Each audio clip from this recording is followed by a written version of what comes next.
ओम श्री शक्ति नमः। ओम श्री शक्ति नमः। ओम श्री शक्ति नमः। ओम श्री शक्ति नमः। ओम श्री शक्ति नमः। यज्ञशाला में शिव का बाण लेकर सती के रोषपूर्ण वचन वचन दक्ष द्वारा शिव की निंदा सुन दक्ष तथा देवताओं को धिक्कार फटकार कर सती द्वारा अपने प्राण त्याग का निश्चय। वर्मा जी कहते हैं, नारद दक्ष कन्या सती उस स्थान पर गई जहाँ वह मान प्रकाश से युक्त यज्ञ हो रहा था। वहाँ देवता असुर और मुनिंद्र आदि के द्वारा कौटुल पूर्ण कार्य हो रहे थे। सती ने वहाँ अपने पिता के भवनों को नाना प्रकार की आश्चर्यजनक वस्तुओं से संपन्न उत्तम प्रभा से परिपूर्ण मनोहर तथा देवताओं और ऋषियों के समुदाय से भरा हुआ देखा। देवी सती भवन के द्वार पर जाकर खड़ी हुई और अपने वाहन नंदी से उतर कर अकेली शीघ्रता पूर्वक यज्ञशाला के भीतर चली गई। सती को आई देख उनकी यशस्विनी माँ अक्षिक्ष्वनी वीरिनी ने और बहनों ने उनका यथोचित आदर सत्कार किया, परंतु दक्ष ने उन्हें देखकर भी कुछ आदर नहीं किया तथा उन्हीं के भय से शिव की माया से मोहित हुए दूसरे लोग भी उनके प्रति आदर का भाव न दिखा सके। उन्हें सब लोगों के द्वारा तिरस्कार प्राप्त होने से सती देवी को बड़ा विस्मय हुआ, तो भी उन्होंने अपने माता पिता के चरणों में मस्तक झुकाया। उस यज्ञ में सती ने विष्णु आदि देवताओं के भाग देखे, परंतु शंभु का भाग उन्हें कहीं नहीं दिखाई दिया। तब सती ने दुस्सह क्रोध प्रकट किया। वे अपमानित होने पर भी रोष से भरकर सब लोगों की और क्रूर दृष्टि से देखती और दक्ष को जलाती हुई से बोली। सती ने कहा, प्रजापति, आपने परम मंगलकारी भगवान शिव को इस यज्ञ में क्यों नहीं बुलाया, जिनके द्वारा यह संपूर्ण चराचर जगत पवित्र होता है, जो स्वयं ही यज्ञ वेताओं में श्रेष्ठ यज्ञ के अंग यज्ञ की दक्षिणा और यज्ञ करता यजमान है। उन भगवान शिव के बिना यज्ञ की सिद्धि कैसे हो सकती है? और जिनके स्मरण करने मात्र से सब कुछ पवित्र हो जाता है, उन्हीं के बिना किया हुआ ये सारा यज्ञ अपवित्र हो जाएगा। द्रव्य मंत्र आदि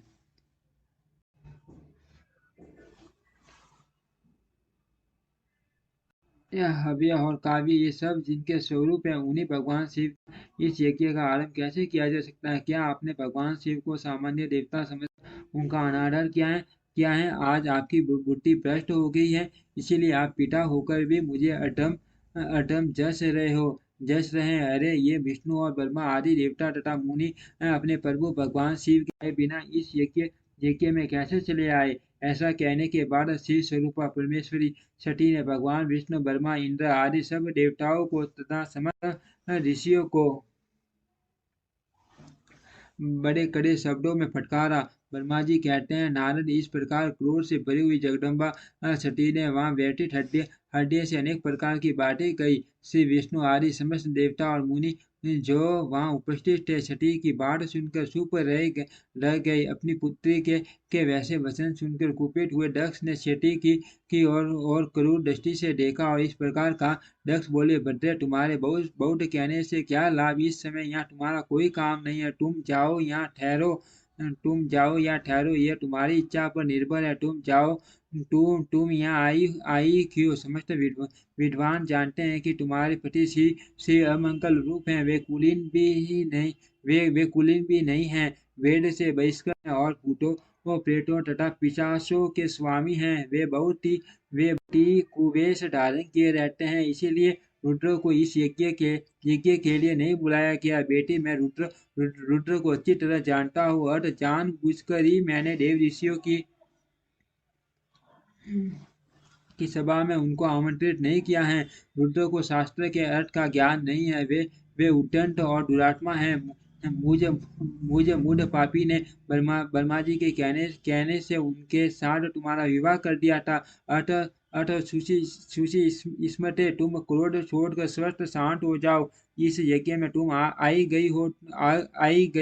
गई तो स्वयं अपना भाग या दहेज ग्रहण करो। दक्ष के ऐसा कहने पर उनकी त्रिभुवन पूजिता पुत्री सती ने शिव की निंदा करने वाले अपने पिता की और जब दृष्टिपात किया तब उनका रोष और भी बढ़ गया। वे मन ही मन सोचने लगी कि अब मैं के पास कैसे जाऊंगी। यदि शंकर जी के दर्शन की इच्छा से वहां गई और उन्होंने यहाँ का समाचार पूछा तो मैं उन्हें क्या उत्तर दूंगी। तदंतर तीनों लोगों की जननी सती रोजा वेश से युक्त हो लंबी सांस खींचती हुई अपने दुष्ट हृदय पिता दक्ष से बोली। सती ने कहा, जो महादेव जी की निंदा करता है अथवा जो उनकी होती हुई निंदा को सुनता है, वे दोनों दोनों तब तक नरक में पड़े रहते हैं जब तक चंद्रमा और सूर्य विद्यमान है। अर्थात तात मैं अपने इस शरीर को त्याग दूंगी, जलती आग में प्रवेश कर जाऊंगी। अपने स्वामी का अनादर सुनकर अब मुझे अपने इस जीवन की रक्षा से क्या प्रयोजन। यदि कोई समर्थ हो तो वह स्वयं विशेष यत्न करके शंभू की निंदा करने वाले पुरुष की जीभ को बलपूर्वक काट डाले, तभी वह निंदा सर्वज्ञ के पाप से शुद्ध हो सकता है। इसमें संशय नहीं है। यदि कुछ कर सकने में असमर्थ हो तो बुद्धिमान पुरुष को चाहिए कि वह दोनों कान बंद करके वहां से निकल जाए। इससे वह शुद्ध रहता है, दोषों का बाकी नहीं होता है, ऐसा श्रेष्ठ विद्वान कहते हैं। इस प्रकार धर्म के बताने पर सती को अपने आने का कारण बड़ा पश्चाताप हुआ। उन्होंने व्यथित शीत से भगवान शंकर के वचन का स्मरण किया। फिर सती अत्यंत कुपित हो दक्ष से उन विष्णु आदि समस्त देवताओं तथा मुनियों से भी निडर होकर बोली।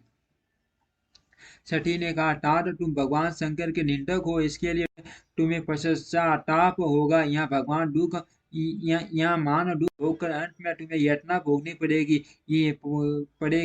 इस लोक में जिनके लिए न कोई प्रिय है न अप्रिय, उन निवैर परमात्मा शिव के प्रतिकूल तुम्हारे सिवा दूसरा कौन चल सकता है।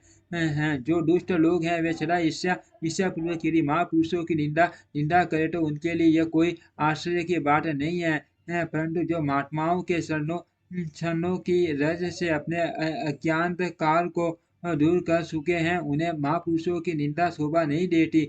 जिनका शिव यह दो अक्षरों का नाम कभी बातचीत के प्रसंग से मनुष्य की वाणी द्वारा एक बार भी उच्चारित हो जाए तो वह संपूर्ण पाप राशि को शीघ्र ही नष्ट कर देता। उन्हीं पवित्र कीर्ति वाले निर्मल शिव से तुम द्वेष करते हो। आश्चर्य है, वास्तव में तुम अमंगल रूप हो। महापुरुषों के मन रूपी मधुकर ब्राह्मण नंदमय रस का पान करने की इच्छा से जिनके स्वार्थदायक शरण कमलों का निरंतर सेवन किया करते हैं, उन्हीं से तुम मूर्खतावश द्रोह करते हो। जिन्हें तुम नाम से शिव और काम से अशिव बताते हो, उन्हें क्या तुम्हारे सिवा दूसरे विद्वान नहीं जानते। ब्रह्मा आदि देवता, सनक आदि मुनि तथा अन्य ज्ञानी क्या उनके स्वरूप को नहीं समझते। उदार बुद्धि भगवान शिव जटा फैलाए, कपाल धारण किए शमशान में भूतों के साथ प्रसन्नता पूर्वक रहते तथा भस्म एवं नर मुंडों की माला धारण करते हैं। इस बात को जानकर भी जो मुनि और देवता उनके शरणों से घिरे हुए निर्माल्य को बड़े आदर के साथ अपने मस्तक पर चढ़ाते हैं, इसका क्या कारण है। यह कि वे भगवान शिव ही साक्षात परमेश्वर है। प्रवृत्ति यज्ञ यागादि और निवृत्ति सम दम आदि दो प्रकार के कर्म बताए गए। मनीषी पुरुषों को उनका विचार करना चाहिए। वेद में विवेचन पूर्वक उनके रागी और विरागी दो प्रकार के अलग अलग अधिकारी बताए गए हैं। परस्पर विरोधी होने के कारण उक्त दोनों प्रकार के कर्मों का एक साथ एक ही कर्ता के द्वारा आसन नहीं किया जा सकता। भगवान शंकर तो परम ब्रह्म परमात्मा है, उनमें इन दोनों ही प्रकार के कर्मों का प्रवेश नहीं है। उन्हें कोई कर्म प्राप्त नहीं होता। उन्हें किसी भी प्रकार के कर्म करने की आवश्यकता नहीं है।